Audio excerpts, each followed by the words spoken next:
the Russian oil purchase, because this is a contentious issue, as the US envoy to India has now made a big remark.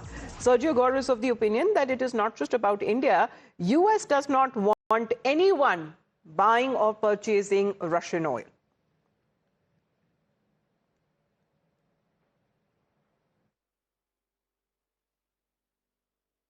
What about the monitoring mechanism with regard to Russian oil? How will that work? So two things. On the oil, there's an agreement. I also don't want to be given out too much in the sense that what private conversations happened occurred between the two leaders. We have seen India diversify on their oil. There is a commitment. This is not about India. The United States doesn't want anyone buying Russian oil. The president has been very clear on this. He wants this war to end. And so anyone who is in a way still involved with that conflict is something that the president wants to see come to an end in hopes of peace coming with that. On the first part of your question, that is also, there's multiple mechanisms. It's not one executive order. So that is making its way through the pipeline.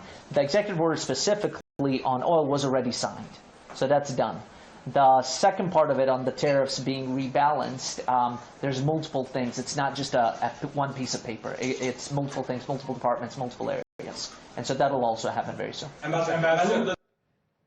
Well, let's connect with Hina on this, because Hina, the ME has already made it clear that India's decision on oil imports are guided by national interest and also evolving global conditions.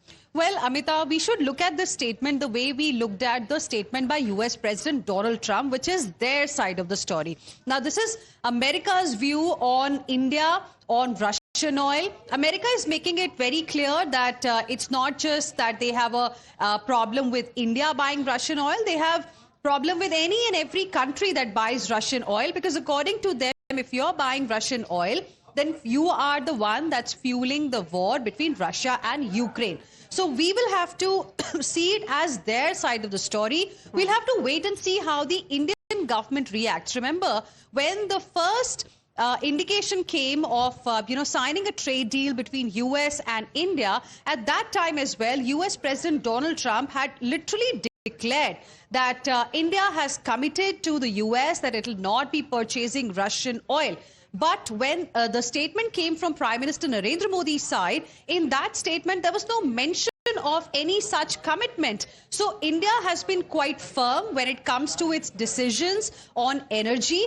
Indian government, Indian ministers on several occasions have made it absolutely clear that when it comes to our decisions on purchasing oil or energy or meeting our energy needs, our consumers come first. Yes. It's the national interest that comes first. So we should just look at this statement the way we looked at Trump's statement at that point in time. And it's good to see that, US is now saying that they just don't have a problem with India. They have a problem with any country that buys Russian oil. And as far as our oil basket is concerned, we have been diversifying that basket. And as far as India-US relations is concerned, that seems to be moving forward with the trade deal, the interim trade framework. We're looking at defense programs and Pax Silica. Well, that agreement has also been signed today. While US wants India to stop buying oil from Russia, in this context, India has said that the country's energy security needs to come on top priority over anything else. Hina, thank you very much for the moment. With that, we head into a short break.